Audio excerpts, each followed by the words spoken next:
Happy Friday, everybody. I'm the Prop Queen, Ariel Epstein. Welcome to the Prop Queen Pod. We've got to get this weekend started on a high note. The Masters is currently on. Got some updates there. Have some great guests. Mid-major Matt. He's going to come on and talk Major League Baseball props. Got a few strikeout props. One that we agreed on early this morning. Matt's also got a bunch of other... I don't understand why my mom's calling me. It is 5 p.m. She very well knows that I do this show at 5 p.m. I don't understand. Okay, thanks, Mom. I'm going to text her and say, Mom, I'm on a show. Okay, anyway. So, Cody Decker, former major leaguer, big leaguer, pro baseball, Team Israel, played in the minors for a while. He's going to come on. He has a show on Sirius XM now. My mom just apologized. Calls at 5 o'clock on the dot. This woman literally has helped me launch the show and knows that it's on. She watches religiously at 5 p.m. and she just decides to call at 5.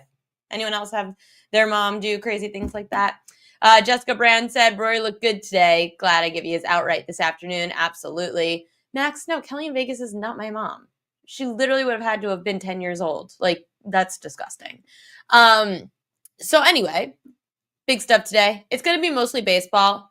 A little bit of Masters. I asked Pam Maldonado, my good friend who came on to talk Masters earlier this week, and I'm going to get her little update too. So she was saying when Scotty got the afternoon tee time, he was going to get the afternoon wind. If anybody can attack that, though, it'd be Scotty Scheffler. Ludwig on Saturday is going to be huge because he got second place last year and he's in the mix to win this tournament again. It's now his 6th round at Augusta, so pressure could potentially be mounting. Rory also up there in the mix. So for anybody who was tuning into the Masters, it's not really my thing to bet golf, but obviously it's the Masters, so we love it. Justin Rose at -8, Bryson DeChambeau 7 under, Rory at 6 under, which is tied for 3rd right now.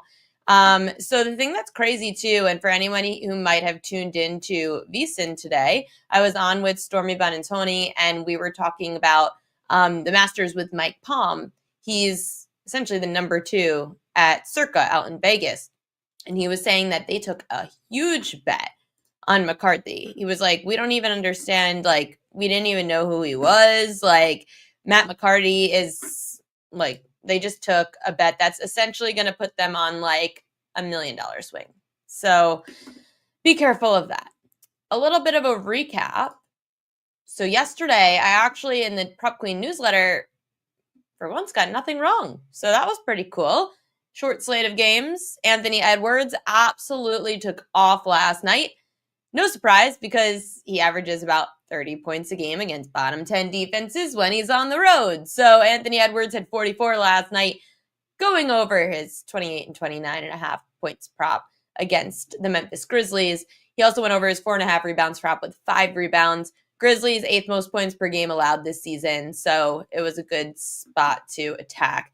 Jaden McDaniels was the royal lock of the day over his 3.5 rebounds, which went up to 4.5 throughout the day.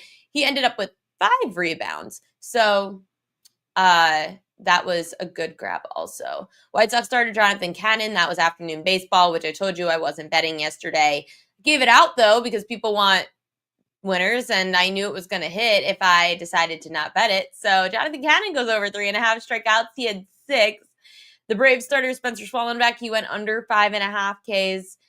With 5 strikeouts yesterday. So that one was a close call, which is not a surprise, but against the Phillies last night, which was crazy. And I'm going to talk about it a little bit more in Fishy Lines because I always forget to turn Instagram on. Okay, Instagram's on now. I talk about it a little bit with Fishy Lines, but the Phillies last night, after that walk-off in Atlanta, they flew to St. Louis. So they were playing till 12:53 a.m. Eastern time.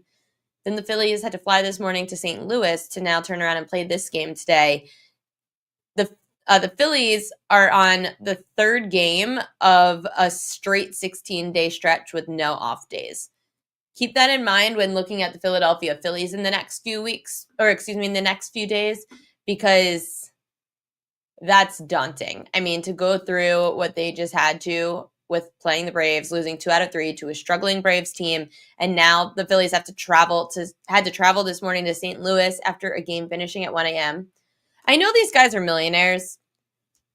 I don't like to make excuses for them because we don't make as much money as they do to work as much as they might. It is still, like, you're still human. You still, imagine working 16 straight days. I mean, people work 14 straight days and you're exhausted. So to play 16 straight, nonetheless, you just had to do this whole overnight flight, or they flew early this morning after playing at 1 a.m. That's just brutal. So the Phillies, messy. Trying to see if there's anything else to talk about. We've got every baseball team on the slate today. So that's a lot of fun. A lot of strikeout props, fishy lines to give out. There were 3 fishy lines. 1 is really fishy. So we'll talk about that in a little bit. I've got some hitter and pitcher matchups that are really beneficial to unders and overs, which I'll give out soon. And just a lot going on. Basketball, who cares? I'm literally past the point of not caring about basketball anymore. No interest in the sport until the playoffs. Even the playoffs are brutal to bet in the NBA. You've got to look a lot at these narratives and what coaches say and whatnot. The NBA, though, this is a nightmare. There is one trend that my friend Hakeem Ski Prophet, he told me about the Phoenix Suns. So I'll tell you the trend in the NBA to look out for tonight. Opponents' team total overs, 16-2 to the over, without Kevin Durant this year. So when facing the Suns, the over on the opponent's team total, 16-2 to the over. Last 8 games, Phoenix has allowed just under 129 points a game. Phoenix allowed 122 or more points in 7 of the last 8 without KD. Suns defense has been horrible, the worst in the NBA in the last 8 games. And they've been really bad against defending the corner 3, and that's where the Spurs have actually had success, was the corner 3. So you could go look at the Spurs team total over tonight. That's a decent play in the NBA. But otherwise, I'm looking at all these games, and you've got so many teams. First off, you got teams on the back-to-back. You also have teams that it literally doesn't matter. I mean, Boston is a 19.5-point favorite tonight against the Charlotte Hornets. The Celtics are supposedly playing their starters, and the Hornets are not playing Miles Bridges or Josh Green. So who do you think is going to score for them? I have no freaking clue. That game's an absolute disaster. There is just nothing intrigued me. I was looking all over the board. The Rockets don't need to play for anything. So the Lakers, they're a 10-point favorite, and that line's been climbing too. If you're betting the NBA, you're just an insane person. Jessica says she likes NBA playoff betting. Yeah, you can give me some tips. Daniel knows, he subscribes to the newsletter. Daniel, you don't have to give away all the plays in the chat. Come on, we don't need to do that. Yeah, I'm waiting for playoffs in the NBA. Luckily, the NBA regular season ends on Sunday. So today's the last show we have to worry about the NBA, not in the playoffs. The only thing that I will say, and before I let Mid-Major Matt hop on, rest in peace to Miles Bridges props. Thank you, Miles Bridges, for this entire season, for giving us winners without LaMelo Ball on the floor. Without LaMelo Ball, we have been betting and cashing on Miles Bridges over rebounds and over assists all season. It has been extremely profitable, and you will be forever missed. So thank you to Miles Bridges. Now I'm going to bring on my great friend, Mid-Major Matt, who I've been talking to since 6 a.m., and I'm always so glad to have him on the show. Oh, nope. Now, there we go. What's up, Matt? My NBA regular season was over like December when the Sixers decided to just start playing really badly. Usually sports bettors seasons in basketball start after that. Yeah, I mean, look, I was excited. Well, no, actually, let me check that. I was not excited. I did not want Paul George. I do not like Joel Embiid. I really just root for Tyrese Maxey and now McCain. And now I guess I'm rooting for Cooper Flagg. I mean, let's go lottery balls in Philadelphia. A lot of Philly. I feel like nobody in Philly likes Joel Embiid. No, his cult, they said the members of his cult will defend him until he leaves. And then after then, they'll still root for him. But no, there's 2 clear groups. The people who realize that he is overrated and doesn't show up when they need him to. And the other group that's like, ooh, he scores 40 in the regular season. Look how good he is. Hey, I was all for the Embiid MVP train. I thought he deserved it, and now I don't need to root for him anymore. So it's all good. The NBA, whatever, there's no way to make money really off of it right now. So let's switch over to baseball. We were talking about strikeout props earlier, but I was mad at you yesterday because you decided to abandon me on the slate. Thank you very much. Yeah, see, like smaller slates, I just don't, they're sharp when it comes to this stuff because there's less games and I really feel like everything is on target. So I almost go over smaller slates a lot tighter than I do for these larger ones because I think the books know what they're doing. I mean, look at all the K props yesterday. For the most part, they were within one of the number. So like that, especially Luzardo and Schwellenbach, like the overs look kind of good and both of them were very close in the end. You've got a few non-strikeout props that I'll start with. So, oh wait, I always do this. 1 second. This is the way we'll do it. So these are your non-K props for tonight. First, you're going with Davis Martin over 4.5 hits allowed. He's the White Sox pitcher tonight, right? Yes. And that's a weird matchup. It's Davis Martin for the White Sox versus Sean Newcomb for the Red Sox. Like, who? Exactly. And, I looked at Newcomb's under tonight. I'll be interested to see because like early on, the numbers for the White Sox in terms of strikeouts are, they're not as bad of a strikeout team. They're just a bad team overall. But I'll be interested in seeing how Newcomb does tonight. But like, I'm not a fan of Martin. And if you look at his last start, he gave up 9 hits in 5 innings in Detroit. I know that he's going to be home tonight. And I know it's in Chicago and I'm sure the weather is not very good. But this is a Red Sox lineup that I really like. This is a Red Sox lineup that I think should be able to string some hits. And I think tonight is more of a case of he might go 5 or 6 innings, and then there's like an inning with 2 hits, and an inning with 1 hit, and then another inning with 1 hit. So like I think he's more likely to spread out the 5 hits that we need tonight, but I'm just not a Davis Martin fan. I think he's got very hittable stuff. What people should know about you for baseball season is 2 things. 1, you do like the Phillies. 2, last year, you developed a love for Andre Palente. I don't know, like, why? Why all of a sudden did you love Palente? Yeah, it's really weird. It's funny because there's certain guys that I like love, and then I get away from them. I'm trying to remember. There was the Arizona Diamondbacks left-hander who was really good when he first started, and then he became a lower K prop guy. And so I liked him when he came up from the minors. But like Palante, I just think it was one of those things. Like we get into a groove where we figure out certain pitchers. Like we know when they're going to be good, and we know when they're going to be bad, and then like you kind of develop this energy with them. And last year I was on target with a lot of Palante starts. So I figured, I'm going to keep riding the guy. And you just talked about it in the open. I mean, the Phillies tonight flew to St. Louis really late. They got in really early. This feels like a hangover game. And look, Palante is not the best pitcher in the least, but he's a guy that has shown, especially at home, he can go 5 1/3 innings. You look at a lot of his home starts last year. There were starts where he went 7 innings. And look, all I need is 16 outs. I don't need anything else from him. And I think that he's good enough to give me 5 1/3. Starters against the Phillies have done tremendously so far this season. Schwellenbach would have gone past 6 innings last night if not for the rain delay. Yamamoto went 6. Senzatella, who's terrible, he went 5 1/3.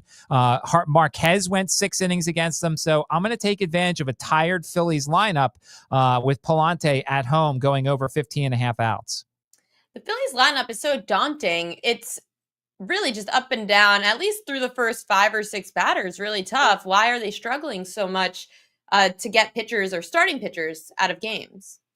Because their plate approach isn't the best, and it feels very contagious. Like there's stretches where they make a lot of contact and they looked really good. But like last night, Castellanos, I believe, struck out in all 5 at bats. Like there's these times where these guys chase a whole bunch of garbage and stuff like that. So, as we've talked about, these props, when it comes to the pitching props, they are very streaky. So like this won't always be the case the whole year.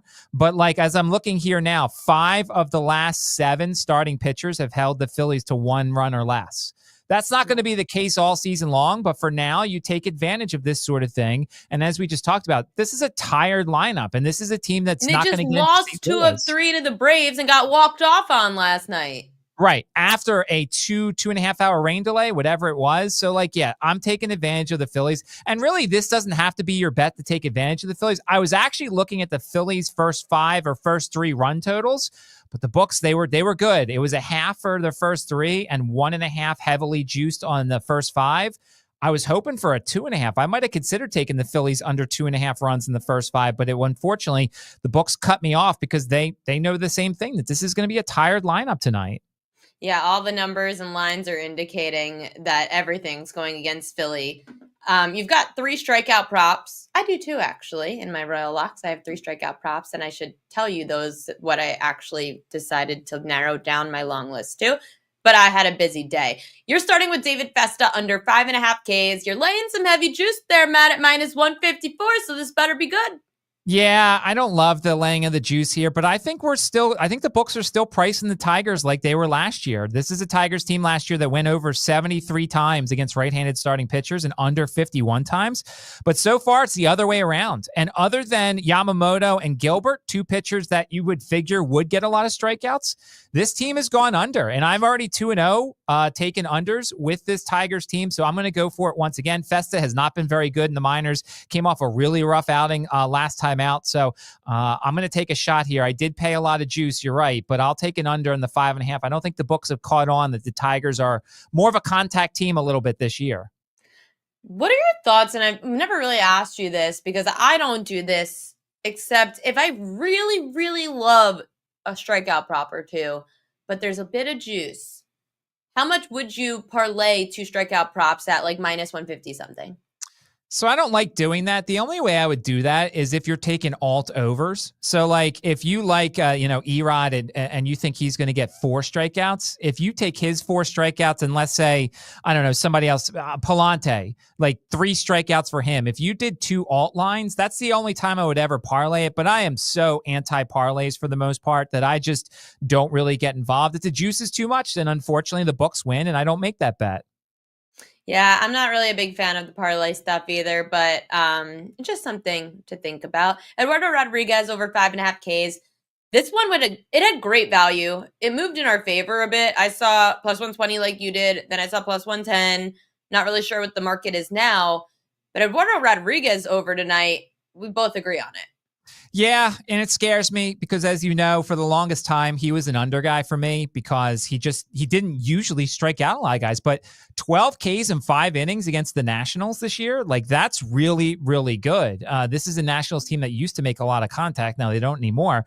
But you look against the Brewers this season, you've taken advantage of it twice. You're 2-0 with Brewers K props.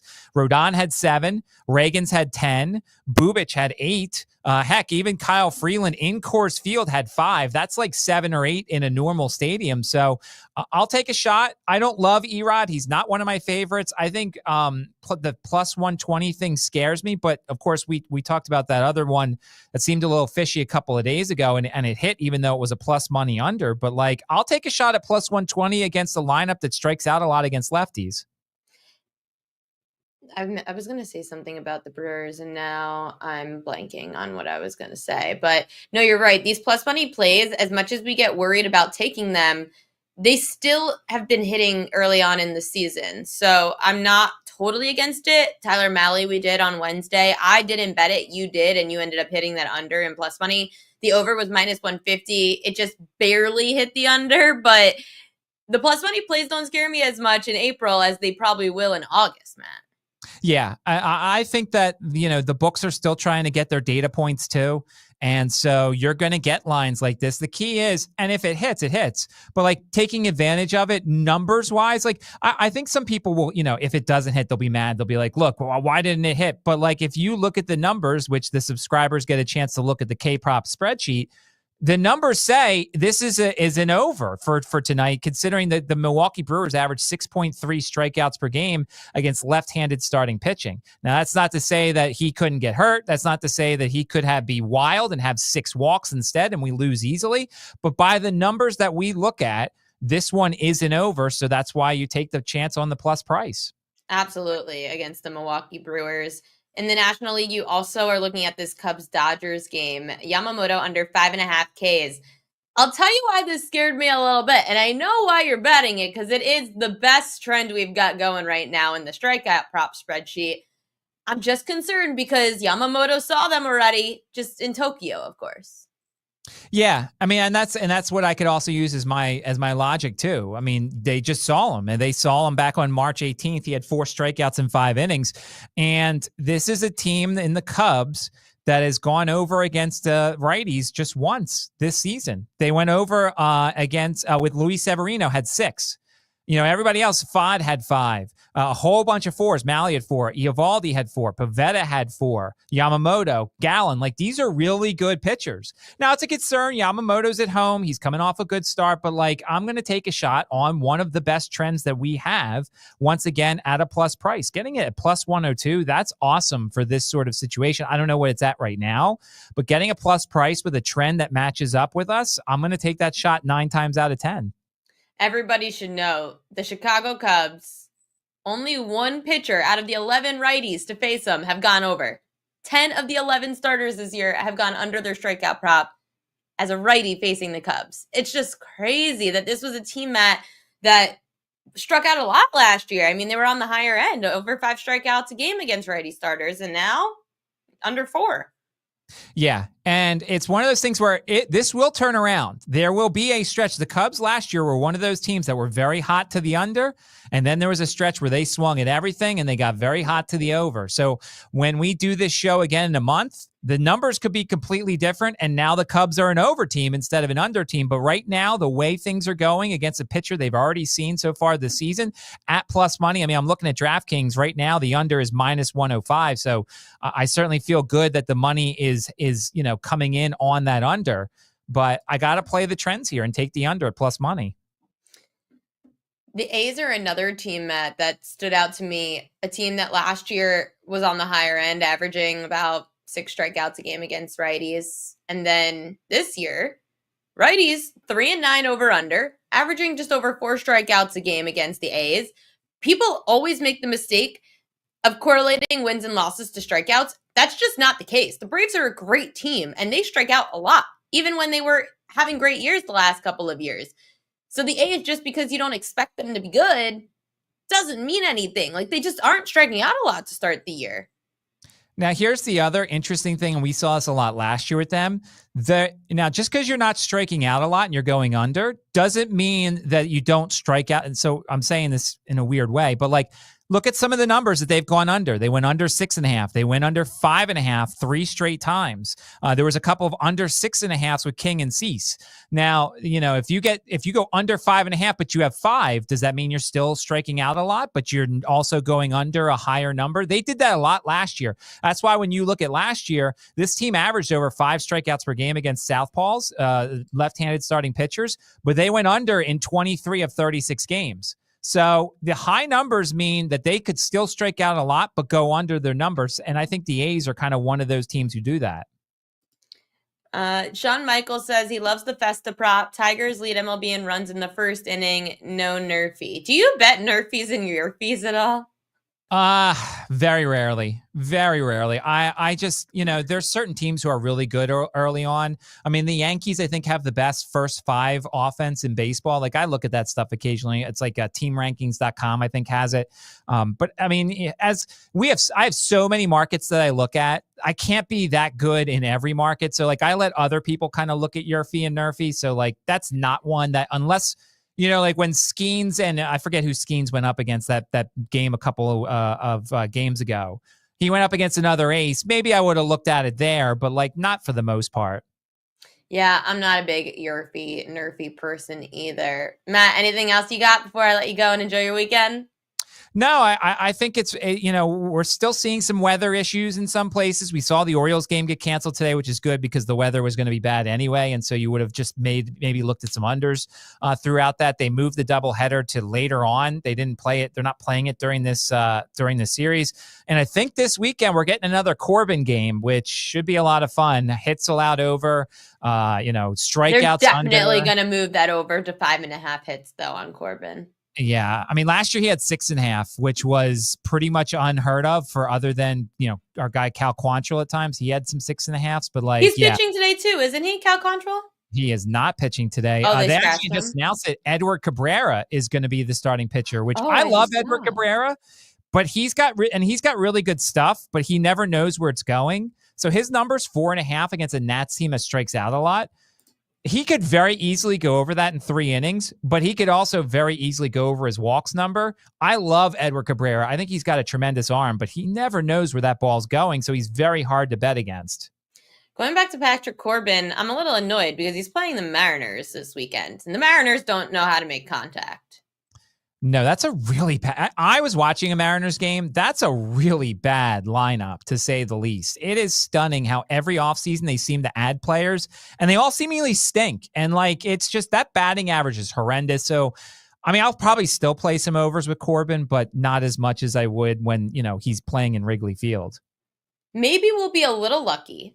Patrick Corbin will have a decent game against Seattle, and because what they'll do, the book's going to adjust on Corbin. They'll probably raise his numbers a little bit because he allowed the over 4.5 hits his first outing this year. Hopefully they raise it to 5.5. He looks great against Seattle because they suck. And then we get it back down to 4.5 for his next start where maybe it's a better matchup. That's wishful thinking. That's wishful thinking. I wish that would be the case because he does have. Ooh, you know what? I think there's a chance he might line up and face the Dodgers. As of now, that's a 6.5. Yeah, that's a 6.5. April 20th, it looks like he could face the Dodgers in Texas. That will be an interesting set because he'll be a 3.5 on the runs allowed, and he'll be a 6.5 on the hits allowed, and his outs will probably be like a 13.5. That'll be pretty crazy. Hopefully we get that on April 20th. That would be a fun day. I feel bad. I'm going to get bad karma for Fade Patrick Corbin Day. The poor guy. He just wants to stay in the league. I get it. He just wants to keep pitching. But he's getting paid to pitch batting practice. That's all. We thought he was going to retire. Yeah, especially how much money he stole from Washington all those years. Oh, well, whatever. We'll just keep enjoying the ride and fading Patrick Corbin and betting unders on any pitcher that faces the Cubs. Mid-Major Matt, give him a follow all over social media. Thanks for coming on. We'll see you next week. Sounds good. We've got a few more minutes, and then we've got Cody Decker coming on. So Cody, for anyone that doesn't know, played professional baseball. He's going to come on and talk MLB. And he works now for SiriusXM. He hosts a show with Michelle Beadle, who you may know from her days at ESPN. So Michelle is great. But I have some funny things to ask Cody. There's one tweet that I saw today. I just know Cody's the perfect person to ask this question to. He's going to love it. While I'm waiting, there are some props that I think that are worth mentioning. So I gave this out in the newsletter. Actually, it's coming out at 6 o'clock Eastern time. So if you're tuning in, you get a little sneak peek of what's in the newsletter. This is one of the things. So batter unders props tonight. You should definitely look at Salvador Perez under against Tanner Bybee. He's 0 for 13, has still not gotten a hit yet against Tanner Bybee since obviously it was really the first time last year that they faced each other. So not at all last year did Salvi Perez get a hit against Tanner Bybee. Michael Massey also struggling against Bybee. Nolan Arenado, he's struggling against Aaron Nola, which is crazy because Aaron Nola has been struggling a lot. So just don't bet Arenado props against Aaron Nola. He's hitting 200. He does have a double and a homer. And Ohtani, actually. So I know that you all probably love betting Shohei Ohtani props. Don't do it tonight. Matthew Boyd, weirdly enough, has had success. I know it's a small sample size, just 9 at-bats. But Michael Boyd has success against Shohei Ohtani somehow. He has a home run in there, but that's it. 1 hit, 1 home run. Like a 1 base hit, 1 home run. No extra base hits outside that 1 home run. So I would say to probably stay away from Shohei Ohtani tonight. Now joining the show, my great friend, former pro baseball player, so he knows what he's talking about. He'll say he doesn't, but he does. SiriusXM host, Cody Decker. Thank you so much for coming on. No, damn it. Hey! Oh, every time. I'm so good. I thought I had you, and then Dude, it loses you. Welcome. So close. So close. Set looks great. Thank you. This is my little home setup I've had for the last couple of years since I've been in New York City. Well, I saw your old place. You Yes. moved. Now you have a rooftop because you're like rich and famous. More like living in horrific debt and making horrible life decisions. Except your dog. Oh, and my dog's amazing. I'm looking at him now. He is just lazy. Well, you need a awesome. big space because I wish I had a picture available to show, but your dog is massive. Huge. Enormous. Takes over the room. Life. Everything that you wish that you could. No, I'm just kidding. He's my inspiration. Okay, before I get to MLB and plays, I saw this tweet. There was no one better who I thought of than to share this tweet with and ask this question to. Are you ready? Let's do it. I think you're going to love it. And I'll say what I feel about it too, but I want your take first. Hold on. I need to get you in here. Okay. The spouse of a recently deceased DraftKings customer with roughly $100K in separate futures on the Boston Celtics to win the Eastern Conference playoffs and win the NBA Finals has had their sportsbooks request granted by Massachusetts regulators to void the bets. I'm not even going to ask about the bet in particular. If you were to pass away, God forbid, what would you want your wife to do with your futures tickets? You don't have a wife, but like hypothetically. Hypothetically, I mean, I guess I'd like her to get them, or no, can I leave them to my mom specifically? Like, if I get a lottery ticket like this and I really think that the Celtics are going to do it, could I like put it in the contract that I can leave it to Terry Decker? Because that would be awesome. And it would also, piss off the wife probably. Would you want your mom to hold on to the ticket though, or would you want her to cash it out, like to void it so she could get $100,000? Honestly, whatever pays her the most, the quickest, because I just wanted to go on vacation or something. She would probably void the bet then. That would pay her the quickest. If that's what she wants to do. But you don't know Terry Decker, man. She lets it ride. She's a wild card. She's already out there probably playing roulette table right now, smoking a cigarette for hours all the way down to the ash while like over here holding a Coors Light. Badass, that woman. See, if I'm this woman whose spouse passed away and there's these futures, I would assume my recently deceased husband would want me to ride this out.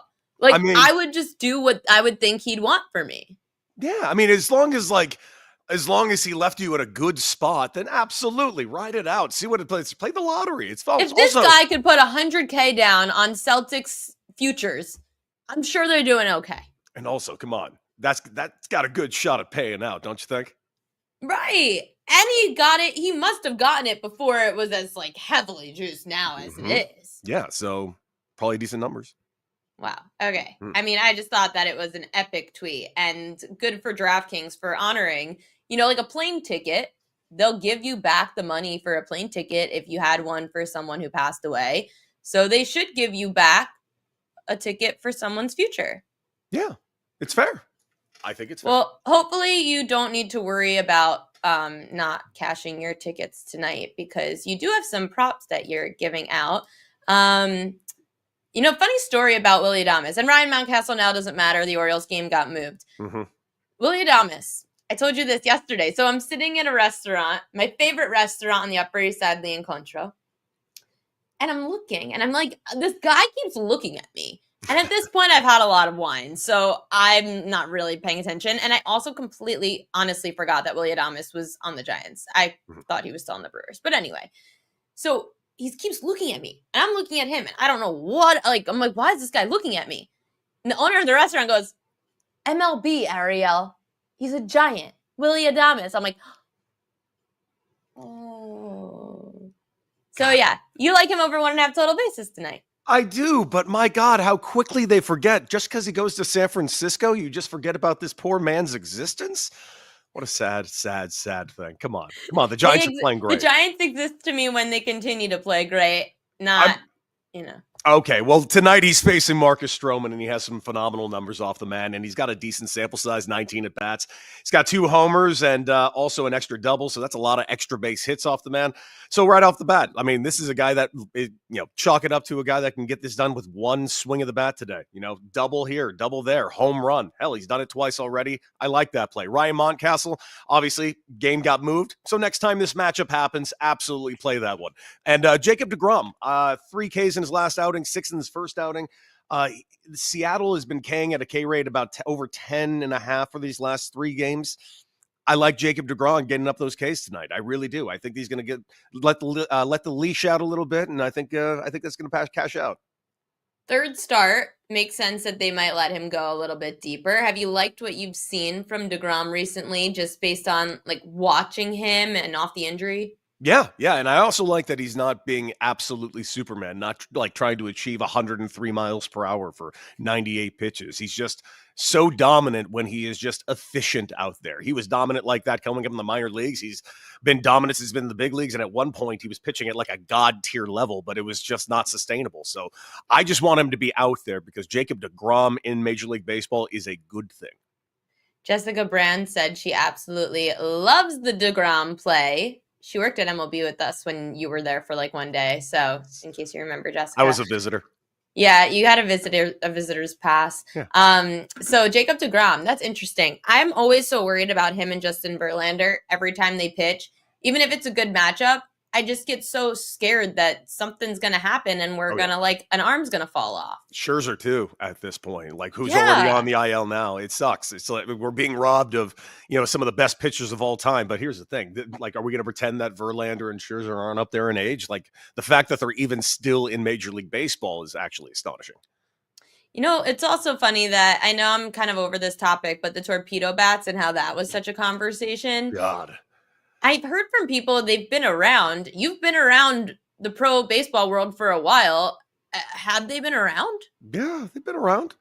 Easton made a metal training bat torpedo that we all had in 1998. I mean, this is been a model that's been around, and I've seen guys use similar models in the past. It's just about getting the weight a little closer to the hands while keeping a little weight in the barrel. That's all. It's almost like for guys that are used to swinging metal bats their whole life. So you can swing with a little bit more weight, but it won't shatter like how we had that shattering problem 15 years ago with the maple bats, and they had to change the regulations. This bat fits every regulation. It has already existed, and this is a whole lot of nothing. I think it's going to end up netting an absolute 0 to Major League Baseball. It's a bat that's good for some guys, and it's a bat that's bad for other guys.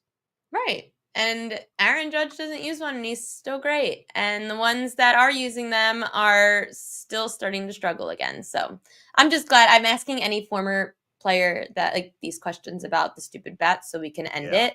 The Padres, by the way, I know that's your team. I'm annoyed with them. And I knew this was going to happen because I've been betting the Padres futures for the last 2 to 3 years. Yes. This year I said, I'm not doing it. I'm done with them. They're in the garbage. They annoy me. Every time I get my hopes up and they have let me down. I know, though, they're going to end up doing something crazy, like upsetting the Dodgers to win the division or something now. Not only that, but I'm proud of you making this decision because I too had to make a very similar decision, and it was gut-wrenching for me, Ariel, because I have been a staunch supporter of the Seattle Mariners for so many years. I've been saying they're going to win the West. This is their year. Look at that god-tier pitching staff. I finally quit them this year. I have moved on. I have grown as a person. And we all have to quit the toxicity at some point. That being said, I think you made a mistake with the San Diego Padres. I think they're absolutely going to upset the Dodgers this year. Watch it happen, man. It's going to be nuts. I want to look at the live line actually on that division and see what I could grab it at if I wanted to. But the Padres currently up on the division by a half game. They're 10-3 on the year. Mm-hmm. Dodgers are 10-4. Giants 9-3. Diamondbacks 7-6, which is kind of surprising to me because the Diamondbacks have the greatest 1-2 punch in baseball with Zach Gallen and Corbin Burns. So what the heck's going on? I just think it's early. I think the Diamondbacks are a playoff team. I really, really do. Me too. I think it's going to be Dodgers, Padres, Diamondbacks, probably in that order when it's all said and done. But when it gets to October, we'll see what happens because say the Dodgers run back into the Padres in another 5-game series, there might be a situation with the Padres where their pitching staff might kind of be in a better situation than the Dodgers in a 5-game series rather than a 7-game series. So I think this just early on in the season, like you mentioned, the pitching staff over there in the Arizona Diamondbacks is just ridiculous. Not to mention, I do think they made a very good moves offensively. They have some great bats. I think they are a solid team. Yeah, see, I don't understand. The Giants, like, they're off to a hot start. Yeah. I don't believe it. Me neither. Not buying it. The odds right now on FanDuel, NL West, Dodgers minus 700, Padres plus 950, D-backs 14 to 1, Giants 26 to 1. We're not going to talk about the Rockies. They don't. So, the Dodgers at minus 700. Listen, I get it. They're a gauntlet. Mhm. Everyone's obsessed with the Dodgers. Yes. Minus 700 is too much. Way too much. Now, that being said, I think the Dodgers are going to probably end up running away with this and maybe even challenging the all-time record for single season wins. But again, it's not like these. It's almost foolish that, it's minus 700. It's ridiculous. It's still out of reach because I think the Padres could be a 100 win team as well. Right. Either way, it's such a tough division. Minus 700 Insane. in April is absolute insanity. It's and insane. nonetheless, if I could bet the no on the Dodgers to not make the World Series, I would. It doesn't exist. I don't think the Dodgers are going back to the World Series. We'll see. I Someone's think going to upset them in the West. Here's the thing. This is what I firmly believe. I do think there is a team that can beat the Los Angeles Dodgers this year, but I think it's before the World Series. I don't think there's an American League team that can beat the Dodgers this year. I do think there might be a National League team that can. I agree. I'm looking at the Phillies. Yes. The Braves have a lot of question marks. Same. I'm not so sure about them. Not the Mets. I'm not high on them at all. Everyone could talk whatever they want. Not ready. The Central is the Central's almost the minor leagues of the National League. Yes. They'll be fun and cool in a few years. They're trendy, but they're not going to beat the Dodgers. No, under no circumstance. I mean, and by the way, I picked the Reds at plus 475 before the season to win that division. And man, they are just allergic to wood so far this season. I have friends that are so mad about the Reds because John Murray, who's the head of the Superbook at the Westgate in Vegas, he was high on the Reds. So he said to take the Reds. Yeah. I said, I don't mind the Reds over their win total. That's cool. The Reds to win the division? And now my friends have their over win total. They're all pissed off. They're thinking of sending John Murray a jersey. I'm like, first off, you can't sweat though. It's such a long season. I know, but for the love of God, I mean, their pitching is phenomenal, and that 3 in a row being shut out 1-0 really kind of broke me a little bit. That bothered me. Tito, though, I mean, you've got to love Tito. Did you know Tito well? No, I've never even met Tito, unfortunately. Oh. Just completely have missed him. Ships passing in the night. I would love to meet Tito. I've heard such great things. Which managers have you played for or played, which managers do you know well and have you played for that you feel, okay, maybe the team that they're managing can surprise people? I played for Pat Murphy, my manager in San Diego, and he's also my manager in the minor leagues for 3 years. Pat is a very, very incredible motivator, and he gets a lot out of very little. Trust me, look at my numbers when I played for Pat. They were phenomenal. He got a lot out of very little, but he got something out of me. Dave Roberts is just an astonishing manager. He just knows how to get every single cog working. He was my bench coach in San Diego. But Mark Kotze, I think, is a very good motivator. I think he's just hamstrung with a very tough situation at the moment. I feel like this is going to be a very painful season over there in Sacramento for just about everyone, including all of us. And I feel bad because Mark Kotze is a phenomenal manager and he's just in a tough spot. Have you ever played in that park, by the way? Yes, about 40 games. It's one of my least favorite minor league parks in the world. Ariel, why? It sucks. It's unbelievable that a Major League Baseball games are being played there. Why? Unbelievable. So you notice that they put a new batter's eye there, right, in center field? That's because they had a batter's eye that was so narrow that it wasn't a batter's eye. It was like a glorified beam. All you had to do was throw at any semblance not over the top, and I couldn't see a ball out of anybody's hand, especially if it was a lefty, because they went to the wonderful pleasure of building a golden pyramid building right there so I could lose it directly in this gold sun that shined off it for the first 7 innings of the game. Then you had the video board, my God, which was also in center field, but so low that if somebody had any type of breaking ball, the ball would go in the video board and you would just lose it. It was a nightmare playing there. I homered there one time, went to my manager, Pat Murphy, and said, please take me out. I'm not going to do anything better than that. He took me out. I went inside, had a couple of beers. God, my career was interesting. That sounds terrible. Oh, the clubhouses are in left field. Oh, I heard Cliff Floyd told me that you have to walk from the clubhouse across the field to get to the dugout. Across the field. There is one bathroom in that dugout, and it's not a good bathroom. So advantage kind of goes to the Athletics, in a sense. Like, once you get used to it, versus the away teams that are probably going to be a little PO'd when they have to go there throughout the season. Sure. You don't think that you get used to it? They'll get used to it. It's just, man, it is. I don't. They had 6,000 people at that stadium the other night. 6,000 people in a stadium that has 10,000 seats, and seats of total of 1,400 because of all the berm and everything. Yeah, but the ratio is better than it was at the Coliseum. They were boycotting. I supported that. This is just brutal, dude. Why is the ball flying out so much, though? The over's 5-1. That's actually a good question. I actually don't know that. It was never well, now that they fixed the batter's eye, I guess hitters can see there. So now we're actually seeing that the ball can carry or not carry there for the first time ever. No one could see at that stadium. I think I was like, I remember I had an 0 for 5 game and I got a 6th at bat, and it was a nightmare. I'm like, I just don't want to go 0 for 6 for the love of God. And I lucked into a line drive to right. Thank God, because Sacramento was the one place in the PCL I would go to where my numbers would just go to die. Everywhere else, oh my God, just a playground. Just sounded like explosions. There, nothing. I love when people like you come from playing professional baseball for so long. Then they go into the media world. You now have Beadle and Decker on Sirius XM. It's blowing up. Great show. First off, what time is it from? That is from noon to 3 Eastern every day on Channel 82, Sirius XM Mad Dog Sports Radio. How is the transition from pro baseball player to now essentially analyzing every sport? Not that difficult for me, luckily. I always had a kind of a memory that can digest and just memorize stats kind of ad nauseum. Is kind of a really weird thing I was always able to do. I don't know why. You like numbers? It's not necessarily that I like numbers. It's just if I'm interested in something, I just kind of retain it. For instance, I know more about all of comic book history than you'll ever need to know. I know too much about movies. I know so much about musicals. I know it's just an outrageous amount of niche things. I know way too much about cars. Know way too much about cars. But if you need help doing your taxes, I'm the worst person to call. I can't help you. But if you need to know something really specifically about season 4 of Married with Children, oh, well, can I be some of service?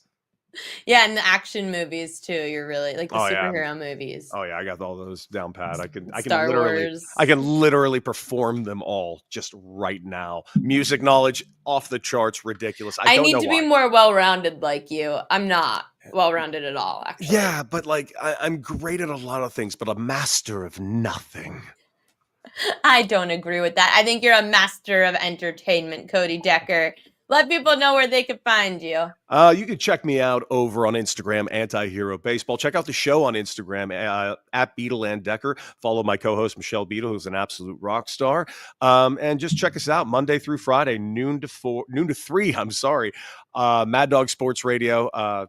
We have an absolute blast. It's a very... it's a different type of sports show. Yeah, we talk about the spots, but we're not X's and O's. We just have a good time, basically just tearing each other down, basically, for 3 straight hours. Well, I'm excited to hop on the show with you guys at some point soon. So we'll talk then. Cody Decker, thank you so much for coming on. Enjoy your Friday night, everybody. Thank you. I'll try my best. All right, that was Cody Decker, and I'm still terrible at using StreamYard. We've got some things to get to today. I never got the propaganda stuff from BetMGM. I think they forgot about me today, which makes me kind of sad. So we don't have that, but we do have another. I got to the unders for batters unders. Go to batters overs now. So nope. Again with this batters overs. Why isn't this working? There we go. Okay. Talked about batters unders, now batters overs. So these are the players that have really good matchups. I mentioned earlier, Ryan Mountcastle doesn't count anymore because the Jays and Orioles game got postponed. Vinny Pasquantino is hitting 700 against Tanner Bybee. Double, triple, 2 homers. So maybe go over total bases on Pasquantino. Spencer Steer hitting 538 with 2 doubles and a homer against Bailey Falter. Willie Adames, you mentioned it. We mentioned it last segment with Cody Decker. He likes him over. What did he like? The prop. He liked over 1.5 total bases. Adames has great numbers against Stroman, hitting 474, double, 2 homers. By the way, it's not that windy out. I'm trying to look out my window. Don't really see much wind there. Aaron Judge, he also has great numbers against Robbie Ray. 375, 3 for 8, 3 homers. So maybe we see Aaron Judge homer tonight. Rockies at Padres. Manny Machado, great numbers. Herman Marquez is terrible. Terrible. Manny Machado tonight, 12 for 29, so hitting 4 for 14, double and a home run. Jason Hayward hitting 429 with double and a home run against Marquez. I fade Marquez, especially on the road. He is so bad. So do not look at anything Herman Marquez tonight.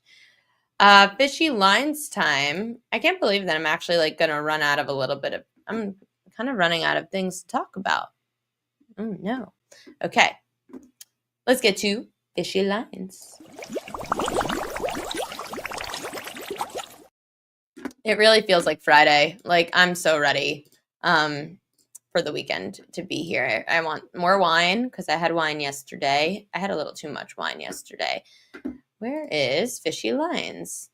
I do have it. Okay. 1 second. Let me get this on the screen. So the fishy line of the day, that is not the fishy line of the day. Remove fishy lines. Philadelphia Phillies and St. Louis Cardinals, which I mentioned many times on this show. So the line moved from -134 Phillies at 6 a.m. this morning before I hopped on the Peloton, now to -118. Cardinals line, I even just saw it go to -102 before. Majority of actions coming in on the Phillies. Public team, big city. Aaron Nola's pitching. Cardinals, not a great team. Cardinals to start the season, their record is 5-7. Phillies are 8-4.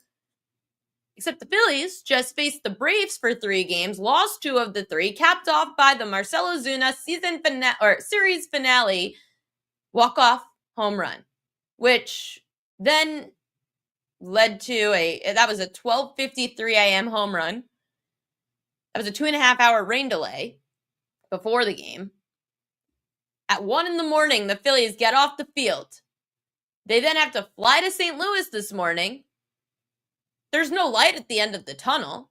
The Phillies are on game 3 of a 16-day stretch with no off days. The Phillies have played 7 straight games, decided by 2 runs or fewer, so games keep staying close. Their bullpen's struggling. The Phillies have allowed 11 runs in the last 14 1/3 innings in their last 4 games. That's a 6.28 ERA. The Phillies starter, Aaron Nola, he's struggling this year too, more than any of the Phillies starters. 0-2, 6.35 ERA. So much is going against the Phillies tonight, including this fishy line. If you're going to bet this game, either bet the Cardinals or stay away. Do not bet the Philadelphia Phillies tonight. If you do, you are an insane person. Regardless of the line move or not. The fact that the Phillies had to travel the way they did, and think about it, right? If you worked a 12-hour shift and you got off work at 1 a.m, had to fly to the job the next morning, and you're like, oh my God, I can't believe I still have to work 13 more straight days without an off day. You're kind of pissed and you're kind of tired. When there's no end in sight, you're exhausted. That's the Phillies tonight, and a struggling Aaron Nola. So that's a no-no for me. Yeah. Again, no propaganda today. Gotta ask. I guess BetMGM decided to take the early summer Friday. So I guess now we'll go to Royal Locks. Royal Locks best bets of the day, starting with Reese Olson, the Tigers starter, to go under 5.5 strikeouts. Olson's not a reliable strikeout pitcher. He punched out 5 batters in both his starts this season. That was the Dodgers and the White Sox. Two teams striking out much more than the Twins are to start the year. Minnesota's averaging just under 4 strikeouts a game against righty starters. 8 of the 11 righty starters to face the Twins have gone under their strikeout prop. Olsen, he played he played the Twins in Minnesota last year. Olsen struck out 4 in 5 innings. Under 5.5 Ks for Reese Olsen tonight. Great plus money play. Favorite plus money play of the day. That's not the St. Louis Cardinals. Eduardo Rodriguez over 5.5 strikeouts. I saw this at plus 110 earlier. Mid-major Matt got it at plus 120. Rodriguez is getting the Brewers. The D-backs lefty averages just under 8 strikeouts a game against high K rate teams against Southpaws. Struck out 12 Nationals. It's a lot, obviously. Struck out 5 Cubs. The Cubs, I have mentioned it multiple times on the show today. Only one starting pitcher has gone over their strikeout prop against the Cubs this year. And he had 5 against the Cubs, Eduardo Rodriguez, which is really good for a team that's averaging under 4 strikeouts a game against lefty starters. Erod, he should go over this number against the Brewers team that's averaging just over 6 strikeouts a game against lefties. 4 of the 6 lefties to face the Brewers have gone over their K prop. Over 5.5 Ks for Erod. Last one, the Mets starter, Griffin Canning, under 4.5 Ks. I'm not so sure that the books have really caught on to the A's yet. People think the A's are bad, so they think the A's strike out a lot. That was the case last year. The A's struck out a lot last year, and they were bad. This year, the A's aren't striking out as much. They're only averaging just over 4 strikeouts a game against righty starters. To start the year, righty starters, 9 of the 12 of them have gone under their strikeout prop against the A's. Canning had 6 Ks in his first start of the year against Toronto, which scares me a little. That game was at Citi Field at home. Canning on the road last year against low K rate teams averaged 3 strikeouts a game. I don't see Canning getting 5 Ks against a team that's not striking out much yet. Plus, Canning hasn't pitched in this park yet. If Canning does get hit hard early on by an A's team that's used to the stadium, I feel like away pitchers in their first start in Sacramento have been struggling. So if he gets pulled early, if Canning gets canned early, he's not going over this. Not going to be enough time. Under on the 4.5 Ks for Griffin Canning. Some other things that I didn't really mention, and I did speak to a few people on VSiN earlier today who were guests on the show, and one of our guests mentioned the team total over on the Mets, mentioned the over in Sacramento. I think it's a good time to still bet that over. I know it's now up to 9.5, so the books are catching on after it's been 8.5 the first week of the season. Let me see what it's at right now. So I would consider looking at that over tonight in Sacramento since they're 5-1 to the over, so you might as well ride the train while it's hot. Let's see. No, now we're on Saturday. 9.5 over -124. And the Mets getting JP Sears, who Juan Soto and why am I blanking? Juan Soto hits lefties really well, and Francisco Lindor hits lefties really well. So definitely take a look at the Mets tonight and their team total over. And then I will just remind you guys of these batters that you can look at. Salvi Perez is one of my favorite ones to go under on tonight if you like offensive player props. Tanner Bybee, you just can't get a hit off him for some reason. It's kind of crazy. Not saying fade Shohei Ohtani, just probably don't bet him tonight against Matthew Boyd. Again, Ohtani can do anything on any given night, but just maybe not tonight is the night to go bet him. Aaron Judge is the one to bet tonight if you want the big name. Aaron Judge has hit Robbie Ray really well. He hits lefties well. Yankee Stadium tonight. I would definitely look at Aaron Judge props tonight. And Manny Machado. He does well against German Marquez, who I definitely do not trust. Just a reminder, these are my royal locks of the night. 3 strikeout props. Reese Olsen under 5.5 Ks. Eduardo Rodriguez over 5.5 Ks. And Griffin Canning under 4.5 Ks. And to solve this problem, don't buy out of my futures bets. Let me live. And well, I guess in this case I wouldn't be living, but it's like your last legacy. Imagine you cash it. It's like the last great thing you ever did was to put $100K on an NBA champ. Go out on top. keep the bets alive, keep the futures alive, keep your significant other alive by living out their futures. That's the way to enjoy life, the way they would want you to enjoy it. That's why they bet it. Thanks, everybody, for joining in here on the Prop Queen Pod. I'm the Prop Queen, Ariel Epstein, and I will be back on Monday from 5 to 6 p.m. Eastern Time. Good luck with your bets tonight.